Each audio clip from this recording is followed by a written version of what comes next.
As you know, my name is Ace Meltzer, and I would like to take you all on a trip down memory lane. Not too far, only a decade or so, back to when I was in elementary and Hebrew school. During story hour, I would always go right to the bookshelf and I would find those books that told me to spot the difference. It would give me two images, say, of a house and the same house, but one was slightly different. Perhaps the house had two windows in this image and only one window in the other. And there would be bold text at the top challenging me, can you spot all 5 differences? I could. And it was fun. It was fun, but it was still challenging. But I knew when I had won. It was a very concrete, not at all abstract win. It told me to find the 5 differences, and I counted until I found 5. But when finding similarities, it's harder. It's more abstract. If I gave you an image of the New York City skyline and then an image of a bowl of fruit and I asked you to find me 5 similarities, it's a little flimsy. People are going to come up with different answers. I don't know, maybe they both have the color yellow in them. It doesn't feel the same. Finding similarities is harder, but I would argue more rewarding. And it makes me wonder, what is the same between all of us? Is there a common thread between every human? Is there something intrinsic to you and me? To answer this question, I'd like to take you back even further, back before a TED Talk like this was even conceivable. It might have been given on an agora, say, in ancient Greece, and with no slideshows, by an old philosopher with a big beard. I'm still working on the beard myself, but I'll get there. In these times, cultures could begin, thrive, and fade into the fog of history without even knowing that another culture existed all the way across the globe. They never interacted, not once, and yet their stories look the same. The same patterns come up again and again and again because there are certain things that are necessary to being human. Knowing that the moon is there, looking at the stars, drinking water, an idea of destiny, families, agriculture. And specifically, I want to focus on agriculture tonight. Because agriculture, it could be argued, is what makes us human. In his book, The History of the World in 6 Drinks, Tom Stoppard argues, yeah, my dad stole this copy of the book from me before I could finish it, but it's fine, I got the gist. In his book, he argues that before we had cities, we were hunters and gatherers, right? Constantly moving with the flow of the seasons and trying to find food where we could. But then we started planting crops, and we had to stay in the same place for a longer time, which means we built more permanent residences, which means that we created cities, which means that we created society, and then, oh, suddenly you've got an iPhone, right? Now we've got humans. So it could be argued that agriculture is what separates us from other animals. And this agriculture and this importance of food shows up in many, many stories across many different belief systems. It's easier to spot in polytheistic religions, which means that there's more than one God, because you can take any concept and personify it. As one of my deans, Mr. Sweeney, says, we name it to tame it, right? If you have this big, scary concept like death, and it's always looming over you to the point where it feels like a presence more than an absence, if you give it a name and a face and a body and a personality, suddenly it doesn't seem so scary. Suddenly it can be persuaded. The same is true in Greek mythology with the goddess Demeter, goddess of the harvest, right? She is known for being a fiercely protective mother and also very smart, but you don't want to get on her bad side. Reminds me of my own mom. In stories about her, we can see how important it is to feed everybody. When the first winter comes, Demeter herself comes down from the sky to teach us how to harvest. Because there had been no winter before, so why should we need to save food? But now that it does exist and there is this adversity, she made certain that everyone knew how to get enough food to eat.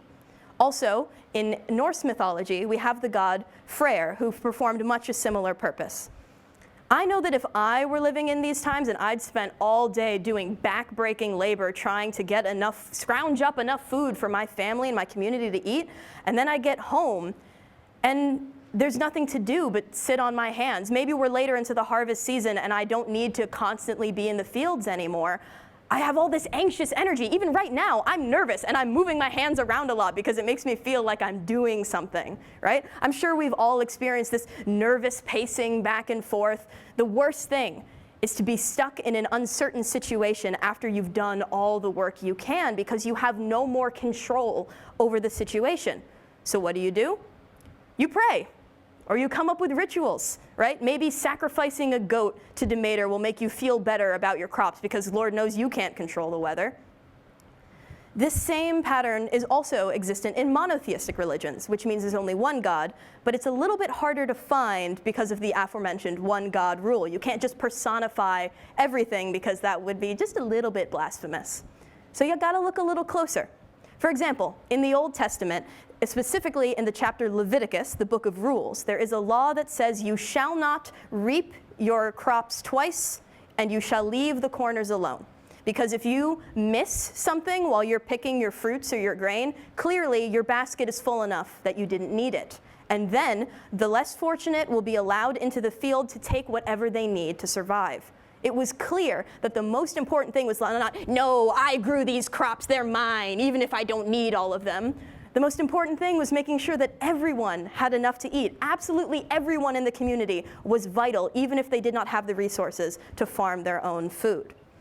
My first exposure to the Old Testament was in Hebrew school, when the rabbi would call all of us in and we'd sit on a circular rug and she would tell us a story from the Torah. And then she would ask us some very hard-hitting questions. How did that make you feel? What would you do if you were in the situation of these people? What could have gone better? How do you think they were feeling? Why did they do the things that they did? It was my first experience with critical thinking, and it was wonderful. We were encouraged, rewarded to ask questions, to make an argument against the status quo, to come up with these new ideas and throw the whole thing askew. And I loved it. I loved it so much. It sparked my love of religious studies, of critical thinking in general, and of asking good questions, which I define and defined as a kid as questions based in reality that my dad was not able to answer immediately. These questions, ever since, have been rattling around in my brain, making me wonder, what is different between us? Yes, but more importantly, what is similar? What would change if we led with an eye for similarity? If instead of going up to somebody and immediately noticing how they're not you, instead trying to find something that you can agree on, something where you can look at them and say, this we share, this we have in common, this we can agree on, this brings us together. And from there, the conversation flows easily. With something so important and sacred as religious beliefs, or the lack thereof, it is a very tricky topic, and it is very easy to go into arguments over the finer details, right? I mean, one of the holy books in Judaism is a big book of a bunch of people arguing over what the first holy book is about, right? This is as old as time, and yet you can, yes, arguments and discussion and debate can make something beautiful, but if we focus instead on the similarity, we might be able to bridge some gaps that were previously considered unbridgeable. So many wars have been fought, so many lives have been lost, and lives continue to be lost over religious differences today, and it is a shame.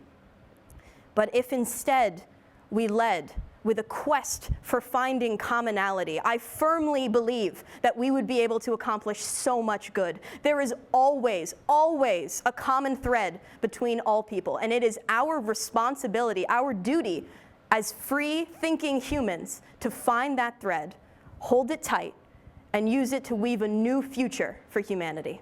Thank you.